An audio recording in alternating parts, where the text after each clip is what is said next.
During Christmas dinner, I got a message. Don't react. They're filming you. I kept smiling, and the snow had stopped an hour before I reached my son's house. The driveway was lit with too many lights. White, blinking, artificial. Lauren stood at the door wearing a sequined red dress that looked more like a costume than something for Christmas dinner. Her phone was already in her hand. The camera was facing me before she even said hello. Smile wider, Layla. The audience loves that rustic old Montana look. I smiled. That was what she wanted, wasn't it? A quiet, agreeable grandmother for her perfect family show. Benjamin stepped forward to take my coat, his eyes apologetic. "Mom," he said softly, "you made it. Road's okay?" He didn't look me in the eye long enough to hear the answer. Clara, my granddaughter, was standing by the tree, 16, thin as a reed, shoulders pulled tight. She looked at her mother, not at me, before whispering, "Hi, Grandma." Lauren's voice cut in immediately. "Clara, stand straighter, honey. We're live in 3, 2, 1. The lights above the dining table flicked brighter. The house became a stage. I heard the faint hum of the ring light and the soft chime of a notification. "Welcome back to Perfect Family Christmas," Lauren said, facing the camera. "Tonight we have a special guest, Benjamin's mother, the one and only Layla Rivers, straight from her little haunted cottage." I laughed under my breath. The chat on her phone screen was moving fast. I caught phrases like, "Aw, cute grandma," and "that house must smell like dust and ghosts." Lauren's grin widened. "Tell us, Layla, how does it feel living alone in that haunted house?" I folded my napkin carefully and answered, "A house only haunts those who have ghosts inside." Benjamin choked on his drink. Clara hid a smile. Lauren froze for half a second, then laughed loudly. "Oh, mom-in-law with the sass. You all heard that, folks. She's a character." Inside, I felt nothing but a small, sharp peace. They could laugh. I had survived colder winters than this. If you feel justice deserves celebration, smash that hype button. Let us keep stories like this alive, echoing far, far away. Your support helps us bring understanding and love to those who deserve it. Thank you so much. Keep listening. Lauren filled my glass with wine, careful to hold it where the camera could see. "Don't worry, it's organic," she said. "Even old people deserve something healthy." She tilted her head in mock sweetness, then looked back to the lens. Benjamin stared at his plate. He hadn't spoken since the stream began. Every word seemed scripted, every smile rehearsed. The turkey smelled of sage and butter, but I could hardly taste it. The air felt heavy with something sour fear, maybe. Clara reached for the breadbasket, her hand trembling, and Lauren hissed, "Not yet, sweetheart. Wait for cue." I watched my granddaughter lower her hand obediently. I watched my son chew without tasting, and I watched my daughter-in-law performing kindness as if cruelty were an art form. Halfway through the meal, my old phone vibrated in my bag. It was an ancient thing, with buttons worn smooth from years of use. I excused myself to reach for a napkin, checking the screen under the table. One message, unknown number. "Don't react. They're filming you. Look under the candle." For a second, my pulse stopped. I looked up slowly, following the soft glow of the centerpiece. Candles, glittering glass, ornaments, and there it was, a tiny black dot under the candle holder. A hidden lens. I lifted my wine glass, steadying my hand, pretending to study the reflections in the liquid. My mind was already sorting through what this meant. She wasn't just streaming dinner. She was collecting footage, maybe waiting for me to say something foolish, something she could twist. "Everything okay, Layla?" Lauren's tone was honey with a blade inside. "Just admiring the setup," I said. "You've made everything so bright." She smiled, misunderstanding. "Well, light flatters everyone, especially at our age." I set the glass down. "Light also exposes everything, dear, even the cracks people think they can hide." Clara's fork slipped from her hand. The sound rang in the silence that followed. Lauren's face twitched, but she didn't break character. "So poetic, Layla. Maybe we'll quote you in the captions." Benjamin cleared his throat. "Maybe we should eat before it gets cold." Lauren waved at the camera again, whispering for her followers, #FamilyWarmth, then turned off the stream with a smile so wide it almost split her face. When the red light on her phone disappeared, her voice changed. Cold, dry. "Next time, Mom, maybe wear something that doesn't scream thrift store. We're trying for a modern aesthetic." "I didn't know authenticity went out of style," I replied. Benjamin's hand tightened on his napkin. "Lauren, enough." She glared at him, and he stopped. Clara got up to bring dessert, moving like someone afraid to make noise. I studied my daughter-in-law's face. Beneath the perfect foundation and glitter, her eyes twitched too fast, her jaw clenched too tight. I had seen that look before on patients I once cared for in the hospice, the ones who tried to hold back panic by pretending to be saints. When we finished eating, Lauren clapped her hands. "Okay, everyone, smile for one last family photo." She switched the camera back on. I adjusted my scarf, keeping my gaze steady. In that moment, I knew something else was recording something unseen, but far sharper than her lens. Every cruel smile, every false word, every humiliation was being etched somewhere deeper than a video could reach. Lauren leaned closer, voice low so only I could hear. "Be grateful, Layla. At least you get to be part of something beautiful for once." I met her eyes. Beauty fades faster than truth. Her smile stiffened. "You're not as funny as you think. And you're not as hidden as you think," I whispered back. I rose from the table, careful to keep my movements calm. The snow outside reflected through the window like a mirror. I saw my reflection framed between Lauren's lights and the shadows of my son and granddaughter. A family portrait, perfect for her audience and completely hollow inside. As I walked toward the hallway, I felt the phone vibrate again. The same number, another message. "They think they control the story. Let them. Keep smiling." I did.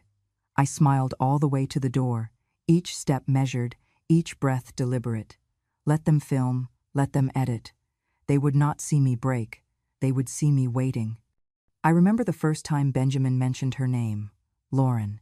His voice carried that bright, foolish energy young men have when they believe they've discovered something extraordinary. "She's brilliant, Mom," he said. "Confident, driven, she wants to change the world." I smiled because that was the kind of woman he always admired. What he didn't see then was that brilliance and fire can burn in more ways than one. Lauren was one of his students back when he taught environmental science at the university in Missoula. She was 21, sharp, magnetic, and just unstable enough to make every man in the room want to save her. When I first met her, she was polite to the point of performance. Her hand was cold in mine, her smile stretched too tight. She talked quickly about the future, about fame, about how everyone underestimated her. Then she looked at Benjamin, and everything in her eyes changed. It wasn't affection, it was possession. A few months later, he came home quieter, thinner. The skin around his eyes shadowed. I asked him if everything was all right. He said, "She gets upset sometimes, but it's just stress." The next week, I found him outside my house at midnight, sitting in his car with the headlights off. He confessed that Lauren had locked herself in their apartment after an argument and threatened to swallow a bottle of pills if he left her. She said, "If I go, she'll end it, both of them."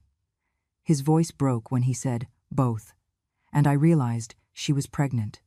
"If you don't get out now," I told him, "you'll spend the rest of your life apologizing for things you didn't do." He shook his head. "You don't understand, Mom. She needs me." No, I thought. She needs control.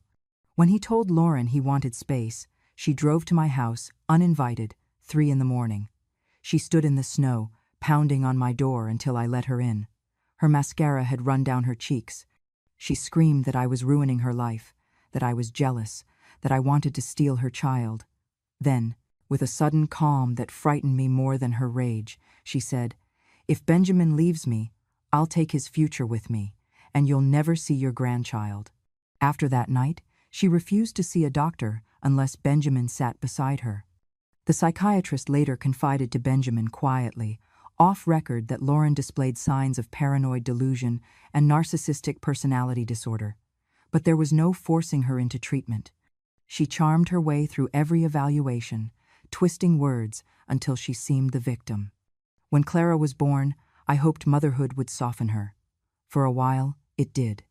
She would send me photos of the baby, smiling with tired pride. But the calm never lasted. She began to believe the nurses were poisoning the formula, that Benjamin's friends were plotting to take the baby away. When the pediatrician recommended therapy for postpartum depression, Lauren accused him of conspiring with me. Benjamin worked longer hours to keep peace at home. Each time he came over, his phone would buzz every few minutes. Lauren checking his location, demanding proof of where he was. "She just worries," he'd say. But his voice carried that flat, defeated tone that comes when worry turns to ownership.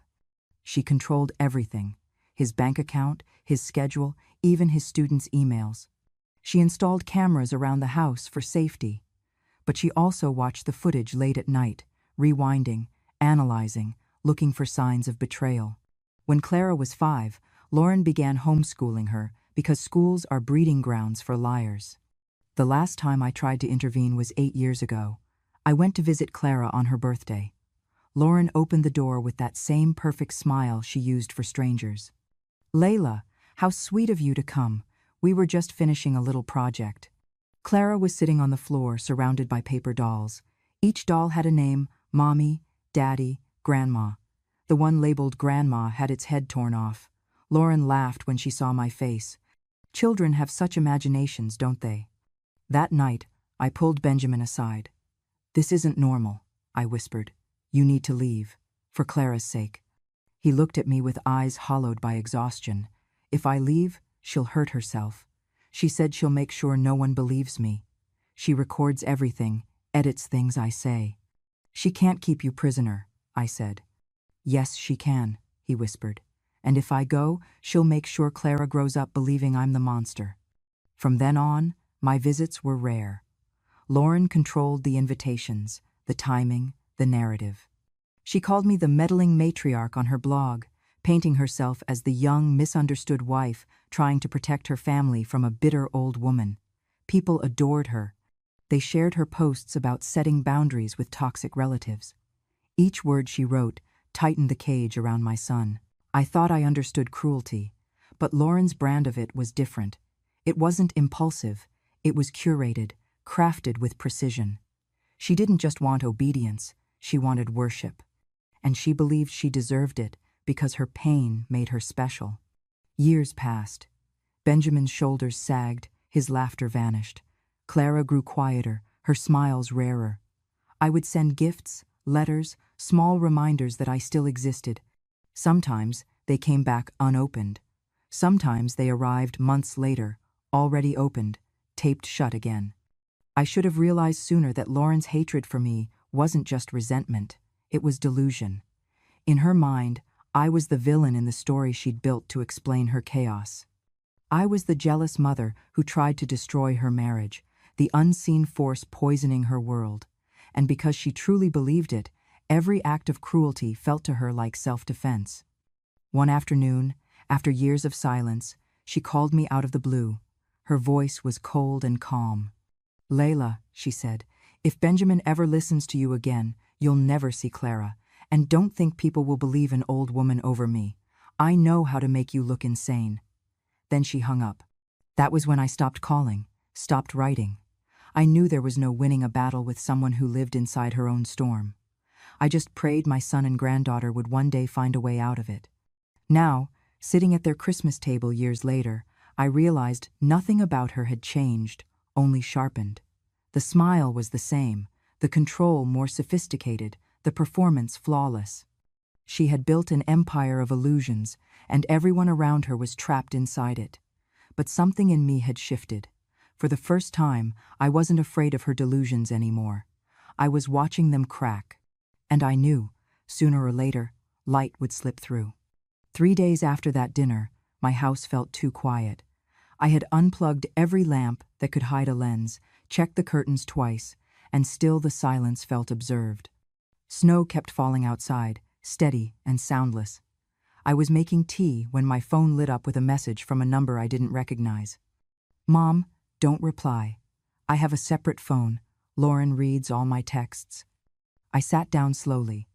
The words blurred for a second before settling in my mind like stones. Benjamin, my son. I waited a full minute before the phone rang. I hesitated, then answered. Benjamin? His voice came low, cracked with fear. Don't say my name, she's asleep in the next room. Why are you whispering? He paused. I could hear his breath catch. Because she listens, Mom, even when she's asleep. I don't know how, but she knows things I haven't said. The kettle hissed behind me. I turned it off. Tell me what's going on. He was silent for a long time before saying, She made me sign papers, Mom. Something about refinancing your house. Said it was for taxes. But it's not. She's selling it. Your name's forged on the documents. My grip on the phone tightened. You signed them? She said if I didn't, his voice cracked again. She'd make you sick. She's been talking about your tea, the one you always drink at night.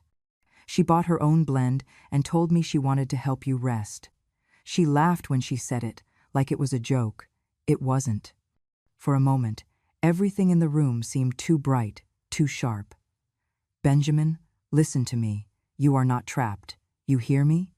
He let out a strangled laugh. Mom, she follows me to work. She installed a GPS on my car. She checks Clara's phone every night. She told me if I ever betray her, she'll take Clara and disappear. The words felt like ice spreading through my chest. I lowered my voice. Then we'll be careful. Tell me everything, every detail. He did. How Lauren had convinced him to move my property taxes into her business account. How she had rewritten the paperwork to include herself as a co-investor. How she'd told him I was becoming senile and needed protection. She wants full control, Mom, and she'll hurt anyone who gets in her way. Does Clara know? She knows something, he said. She's scared of her. She tries to protect me, even though she's just a kid. We hung up with a plan he'd leave the forged documents somewhere safe, and I'd contact someone who could help. But I didn't have to wait long for the next call. The following night, the phone rang again. A softer voice this time, trembling. Grandma? Clara, sweetheart. Are you okay? There was a pause, a sniffle. Mom said you'll sleep forever if you don't listen. She was yelling at Dad, saying she's done waiting. She said you'll see what happens when people take what's hers. My heart clenched, but my voice stayed calm. Did she hurt anyone? No, but she keeps bottles in her closet, brown ones with no labels. I heard her say just a few drops. Dad told me to stay in my room. I swallowed hard. Thank you for telling me, honey. You're very brave. Grandma, please don't drink anything she gives you. I won't. I sat in the dark long after she hung up. My tea had gone cold, untouched. Outside, the snow pressed against the windows, muffling the world. For years, I had played along, trying to survive her cruelty through politeness. But this was different. This was war disguised as concern. They think I'm old, I whispered to myself. Let them think that. The next morning, I called Patricia Mendez, the lawyer who had handled Daniel's estate before he passed. She had always been sharp, practical, and kind enough to hide her pity when she saw me alone. Layla, it's been years. What's wrong? I told her everything Lauren's control, the forged signatures, the threats. I forwarded the message from Benjamin, described the bottles, the papers. She didn't interrupt until I finished. Bring me whatever you can find, she said finally. If she forged your name, that's criminal fraud. And if she's threatened harm, that's attempted murder. But we'll need proof, real proof. I'll get it. That night, I found my old digital recorder, the kind Daniel used when he worked on his research notes. I tested it. The red light blinked, still faithful after all these years. I began recording every phone call, every conversation. When Lauren called to arrange another family dinner, I let it play on speaker. Her voice was smooth as oil. Layla, we've had our differences, but I want to make peace. I'll bring your favorite tea. We can start fresh. I smiled into the silence before answering. That's thoughtful of you. Behind me, the recorder captured every word. Later, Benjamin called from his secret phone again. She's planning something for the weekend. Please don't come. I will, I said, but not alone. Patricia emailed that she had checked the county records. Your property deed was accessed last month, she said. Application filed by Rivers Development Holdings, signed by you, witnessed by Lauren. It's fake but convincing. I've seen her kind before. I asked, can we stop it? Once we have her voice admitting it, yes. I looked at the recorder on my table. Then let's make her talk. Before I went to bed, I wrote a short note in my journal. If anything happens to me, the recordings are in the sewing box. Patricia knows where to find them. I closed it carefully, my handwriting steady. The house creaked with the cold, but I wasn't afraid. For the first time in years, I felt a strange, clear calm. They thought I was fragile, fading, harmless. They thought they could erase me quietly. But they had forgotten something essential. When you push an old tree too hard, its roots dig deeper. And I had just started to dig. By the following week, I no longer felt like prey. Patricia came to my house one morning with a technician in tow, a quiet young woman with a laptop and a bag full of cables. We're going to turn your house into a fortress, Patricia said. Every word, every shadow, every whisper recorded, backed up, untouchable. They installed a ring system on every door, a Nest camera above the kitchen arch, and motion sensors that streamed everything straight to encrypted cloud storage. Patricia explained it twice, slowly, until I understood. Even if she destroys the devices, she said, the evidence stays alive. When she left, the silence felt different, no longer empty, but watchful in my favor. Benjamin came by that night, pretending to fix a leak under the sink. He crouched beside me and whispered, I copied her laptop files onto a drive, password-protected folder named Tax Receipts. Inside are scans of the forged documents, emails to a real estate agent, and a note she wrote saying she wants you gone before spring. I took the flash drive carefully. You've done enough, Ben. Don't take more risks. He shook his head. If she finds out, it won't matter. She'll ruin herself faster than we can. We had help from someone else too, Clara, my brave, trembling granddaughter who had learned to survive in silence. One afternoon, she came by after school with her phone tucked under her sleeve. Grandma, Mom thinks I'm doing a school vlog. I can film anything and she won't suspect. Are you sure, sweetheart? She nodded. I want to help. So she did. She recorded the small cruelties, the way Lauren would insult Benjamin for breathing too loudly, the way she'd slam dishes just out of reach, the way she'd call me the ghost in the attic when I wasn't there. A week later, Patricia sent an encrypted email. The footage is good, but we need her voice threatening harm. Without that, it's just bullying. I smiled at that line because I had already prepared. In my living room stood a carved wooden angel Daniel had made decades ago. I drilled a small hole in its base and tucked inside a micro recorder Patricia gave me. Every night, I let it listen. And one night, it caught exactly what we needed. Lauren's voice, sharp and bright like glass. I swear I'll do it. One injection, and she'll drift off. Finally clean, finally quiet. This house will be mine. Then the sound of a chair scraping, Benjamin's pleading tone. Lauren, please stop. You don't mean that. Her laugh cold, manic. Oh, don't I? You think anyone will blame me? She's old, frail. People die in their sleep all the time. When I played that file for Patricia the next day, her eyes hardened. That's enough to get a warrant, Layla, but we'll let her keep digging her own grave. Benjamin continued playing the obedient husband. He let Lauren think he'd burned the forged papers, that he'd deleted any backup. He endured her interrogations and her 3 a.m. accusations. And when she demanded his laptop password, he gave her a decoy, one that led to harmless family photos while the real evidence stayed locked away.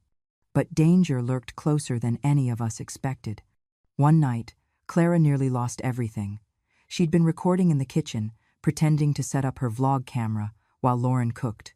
The recording shows Lauren humming, then turning sharply. "What are you doing with that phone?" she snapped. Clara stammered, "Just showing Grandma how I make cookies." Lauren's hand shot out. "Don't lie to me." She grabbed the phone, nails digging into her daughter's wrist. The footage goes black for a moment, but the audio continues, Clara sobbing, Lauren shouting, Benjamin's voice breaking as he pulled them apart. Later, Clara told me she'd activated an emergency feature before her mother took the phone, a hidden app called Recording Vault that automatically backed up the last 5 minutes of footage to the cloud. I learned it from a video about digital safety, she said. Guess it actually works. Patricia nearly cried when she saw it. That clip alone could put her under psychiatric evaluation. But Lauren was clever, unpredictable. When she overheard me on the phone with Patricia a few days later discussing the legal process, not realizing Lauren's hidden mic might still be active, she twisted everything in her mind. She became convinced I was planning to flee, to take Benjamin and Clara away from her forever. That's when she made her move. She sent a family group text the next morning. Let's start over.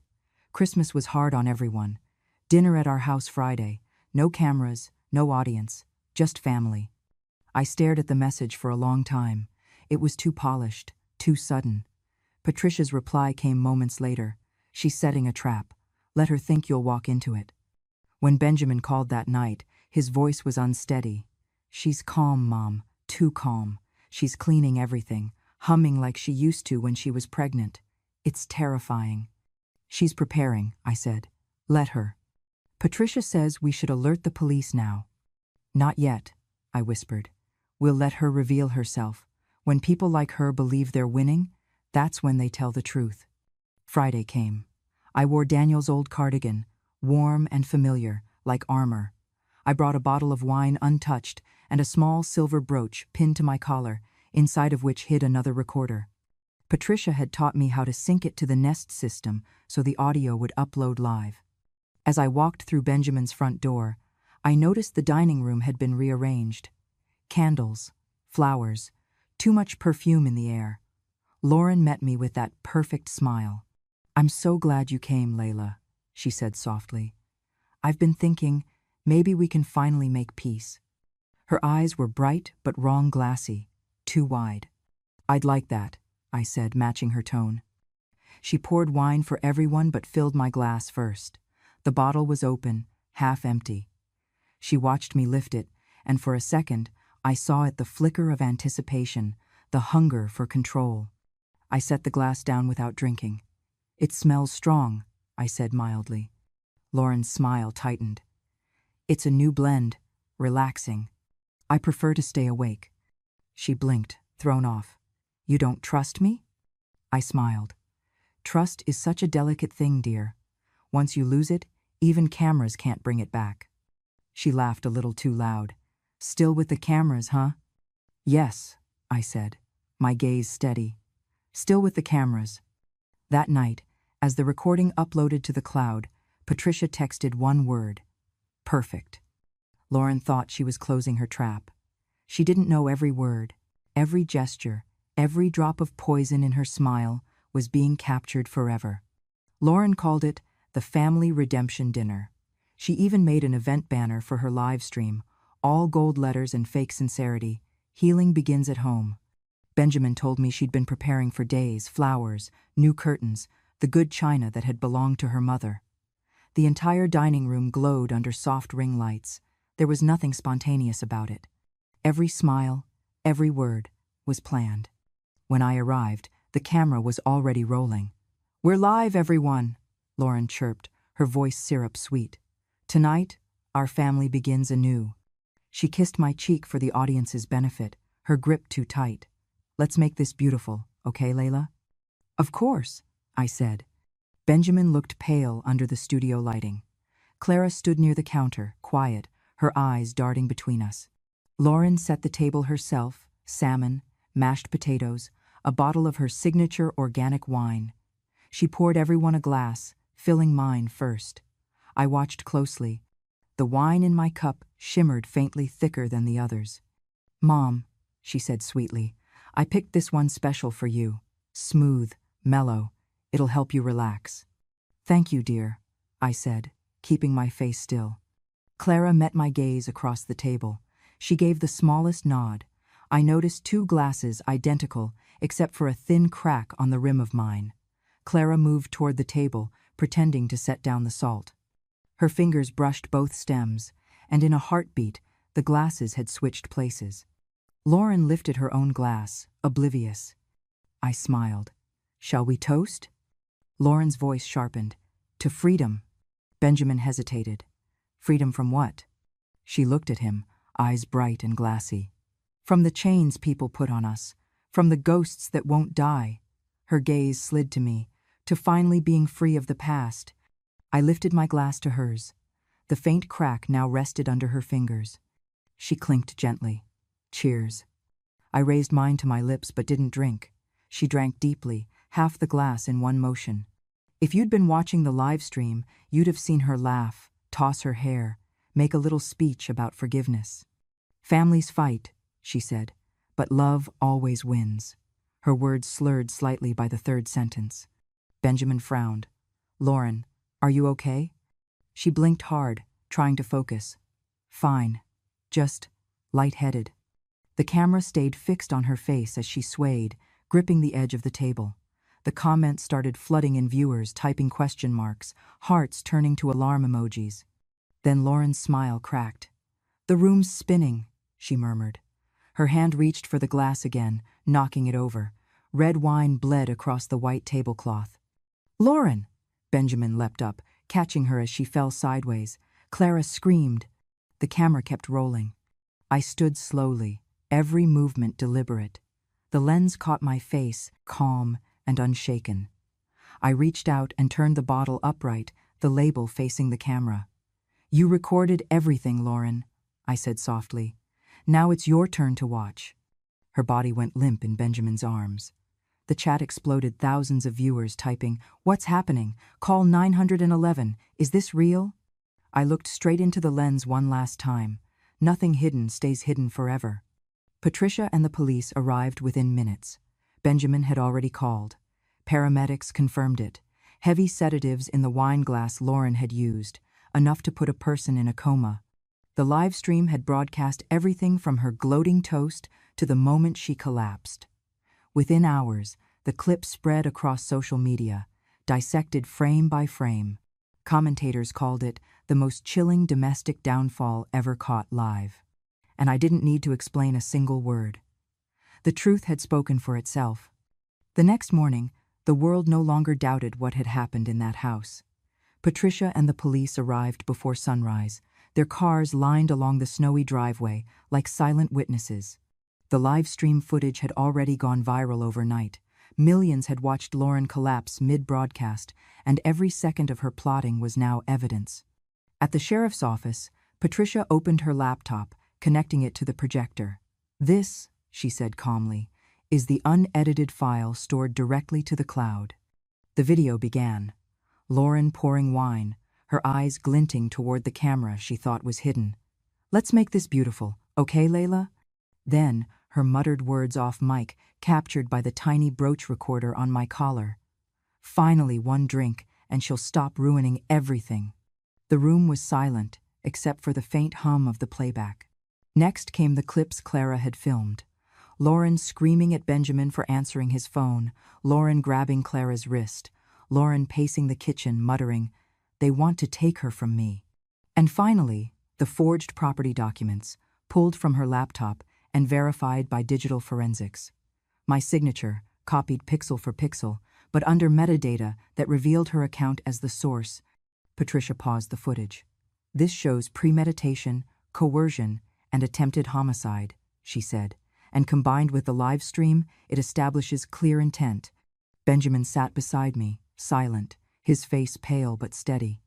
He reached for my hand under the table. For the first time in years, his grip wasn't shaking. When they took Lauren to the hospital, she was barely conscious. The sedatives she'd meant for me had taken hold of her instead, but by evening, she woke up screaming. They switched the glass. It's their plot. They poisoned me. She tried to pull the IV from her arm, kicking, clawing. The nurses restrained her, but she kept shouting my name like a curse. Layla, you witch. You turned them against me.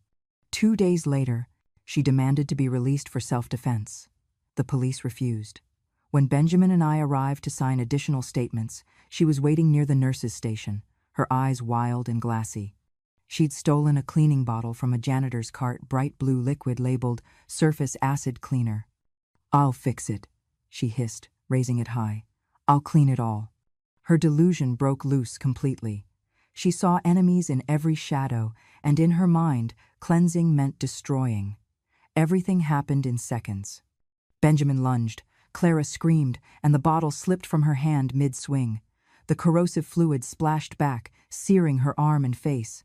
She fell, shrieking as orderlies rushed in.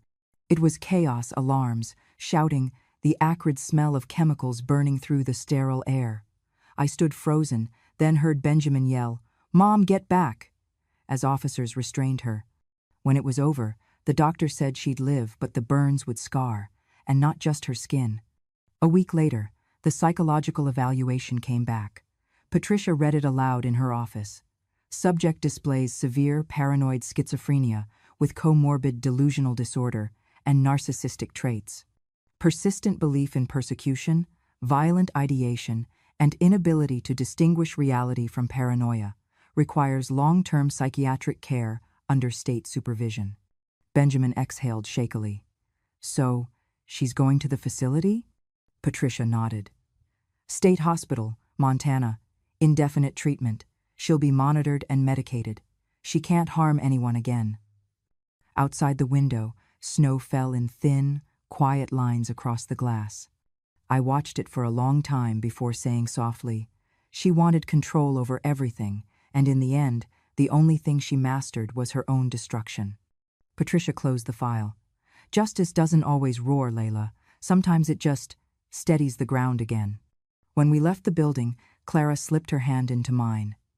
"Grandma," she whispered, "is it really over?" I looked up at the pale Montana sky, the sun breaking faintly through the clouds. For her, yes. For us, it's just beginning. And in that cold, clean air, I finally felt it. The stillness that comes not from fear, but from freedom hard-earned and deserved. Winter passed quietly, and when the first pale hints of spring touched the edges of the mountains, I realized how long I had been holding my breath. The courthouse hearing was brief, clinical, almost cold in its finality. The judge read the psychiatric report and declared that Lauren was no longer capable of managing her own affairs. She was to remain indefinitely at the Montana State Hospital under full guardianship of the state. No parole, no contact without court approval. The gavel came down once, and just like that, the storm that had ruled our lives for years was over. Benjamin sat beside me through it all, eyes distant, the tremor in his hands returning every so often. After the ruling, he whispered, "I don't know how to live outside her shadow, Mom." "You'll learn," I said softly. "Freedom takes practice." He started therapy a week later. The doctor called it complex trauma years of manipulation, fear, and conditioned obedience. It would take time, but time was something he finally had. He moved into a small apartment near town, started teaching part-time again. Each time he visited, I noticed a little more light in his eyes. He laughed more easily, no longer flinching at sudden sounds. Clara stayed with me. The house felt different with her there, warmer, alive again. She spent afternoons in the garden, sleeves rolled up, digging through the old frozen soil until greens started to appear. "Grandma," she said one morning, "this place breathes again." "Yes," I smiled. It just needed to be heard. We planted lavender along the walkway and sunflowers near the back fence. She repainted the shutters, repaired the porch swing Daniel had built decades ago. Sometimes we worked in silence. Other times, she told me about school, her friends, and the way she was learning to draw again. She no longer looked afraid when someone raised their voice. She no longer whispered when she laughed. In early summer, Patricia called. "I have something you'll want to hear," she said. She arrived with a certificate in a wooden frame. Rivers Heritage Home, recognized by the state of Montana as a site of advocacy against elder abuse and psychological coercion. The plaque shimmered under the afternoon light as we mounted it by the front gate. News reporters came for a short feature story local coverage about healing, awareness, and the courage to stand up. But the ceremony itself was small, just a handful of neighbors, Patricia, Benjamin, and Clara. I stood on the porch and looked at them, 3 generations bound, not by tragedy anymore, but by recovery. The air smelled of cut grass and hope. When it was time for me to speak, I held the microphone with both hands, steady and unafraid. Justice, I began, is not always loud. It's not the sound of vengeance or victory. Sometimes it's silence, the kind that comes after years of being afraid to breathe. I looked at Benjamin. It's learning to stand again after someone's shadow has covered your life. Then at Clara. It's planting new roots in the same ground where fear once grew. And finally at Patricia. It's choosing peace, even when the world wanted spectacle. I paused, the crowd quiet, the wind rustling through the lilac bushes. Justice is not the shout of anger, I said, my voice clear. It's the calm of a heart that never surrendered. For the first time, the silence in my life wasn't emptiness, it was peace earned. They applauded softly, and I felt tears rise not from pain, but from the relief of having survived. Benjamin wiped his eyes. Clara hugged me so tightly I thought she'd never let go. That night, as the guests left and the lights dimmed, I sat on the porch swing with a blanket over my knees. The garden glowed faintly under the porch lamp, lavender swaying gently. For the first time in years, there were no cameras, no voices plotting behind walls, no ghosts whispering through the halls. Only the sound of the wind through the pine trees and the quiet laughter of my granddaughter upstairs. In that stillness, I understood that survival was never the end of the story. Healing was. A year later, the snow in Montana fell softer, quieter as if even winter had learned gentleness again. The house on Rivers Hill was no longer just a home, it had become something larger, something living. On the front gate, a new sign gleamed beneath the morning light. Safe Haven, the Rivers Foundation. It was opening day. The organization would offer legal guidance, counseling, and shelter to older adults manipulated, gaslighted, or silenced by their own families. I never imagined my pain would turn into purpose, but Patricia had said it best. The only way to close the wound is to let others heal through it. Inside, volunteers moved between tables with coffee and warm pastries. There were flowers everywhere, lavender, white roses, and bright sunflowers that Clara had grown herself. She stood near the entrance, greeting visitors, her voice clear and proud. "This is where stories begin again," she said to a small crowd of guests. "My grandmother didn't fight with anger, she fought with truth." I watched her from the corner of the room, my heart full. She'd grown taller, stronger. Her laughter no longer carried fear. Benjamin walked over, a calmness in his face that had taken months of therapy and forgiveness to find. He took my hand gently, his eyes soft. "Mom," he said, voice low so only I could hear, "you didn't just save me, you saved this whole family." I smiled. "No, Ben, you saved yourself the moment you stopped being afraid to see." He nodded, his grip tightening for a moment. Across the room, the camera crew from the local news prepared to interview us, but I asked them to wait. "Let's start outside," I said. "The light's better there." We stepped onto the porch, the wind cold but sweet, the kind of chill that made you feel awake. Snow covered the hills, stretching white and endless under a pale sun. On the roof above us, the solar panels Benjamin had installed last fall shimmered faintly. They powered the entire foundation now, a small symbol that light could come even from the darkest days. A journalist asked, "Mrs. Rivers, after everything you've endured, how do you find peace?" I looked up at the reflection of the sun bouncing off the panels. "Peace," I said, "is knowing the truth no longer hides in shadows." They recorded as I walked along the path Clara had built from reclaimed stone, leading to a small memorial garden at the back. Each plaque there bore the name of someone who had written to us survivors of neglect, deceit, or quiet cruelty. Some names were anonymous, others brave enough to stand uncovered. I placed my hand on the newest plaque. "For those who were told to stay silent, your voice is still here." When the ceremony ended, guests lingered, reluctant to leave. The sunset broke through the clouds, painting everything gold. I stood on the porch one last time, watching light spill across the snow, feeling the warmth even through the cold. In that quiet, memories rose Lauren's voice, sharp and cruel. Benjamin's fear, Clara's trembling hands the night she switched the glasses.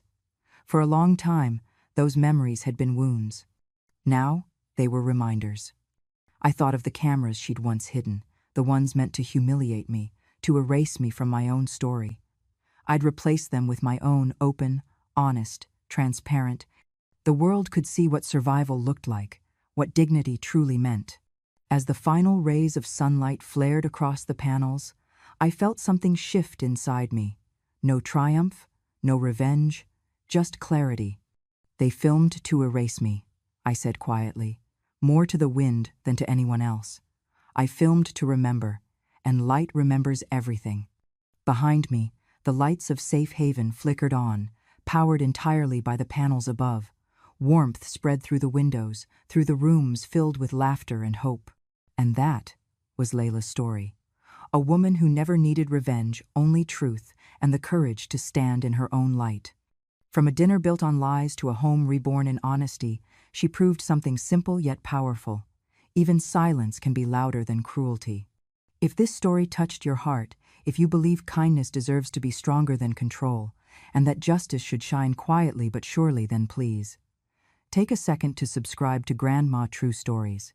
Every week, we share real, powerful stories about strength, aging with grace, and the love that refuses to break. Your support helps keep these voices alive, so they can echo far beyond the screen. Subscribe now, leave a comment, and share Layla's story, because somewhere out there, another grandmother is still waiting for her light to be seen. This is Grandma True Stories, where truth grows louder with every story told.